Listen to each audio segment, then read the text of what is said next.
Guys, ngayon ay alas 9:25 ng umaga, August 14, 2026.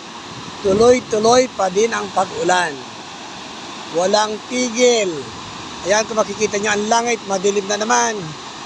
Ihinto ng 15 minutes, 20 minutes. Uulan na naman, mga 35 to 30 to 45 minutes. Ang ulan, bago hintigil naman ng 50 minutes, ayan na naman. Grabe, kaya ang baha ito, ngayon ay tuloy-tuloy, ayan o, lakas. Although hindi sana naman ang aming maisan ay hindi matumbang. Ayan, ako nakatayo pa din, sinisilip ko dito. Sana naman huwag matumbang maisan. Ayan, patuloy po ang ragasan ng baha na napakalakas. Dito ay mabuti dito sa spillway ay wala. Mayroon ko kaunti lamang.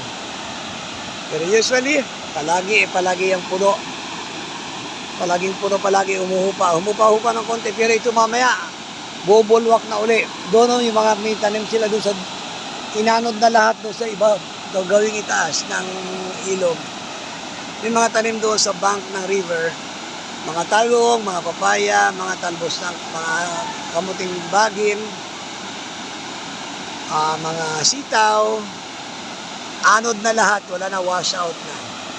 Kaya dito ngayon, dito tinilip ko dito, ayan may kahoy pang may kahoy na malaki, inanod Hindi lang nadala kahoy kasi humintam ang ulan.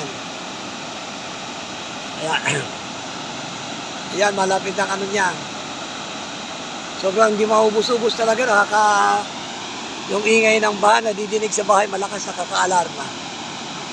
Ito pati sa kabila may mga maliit na sapa ng umaagos papunta rito sa main dam.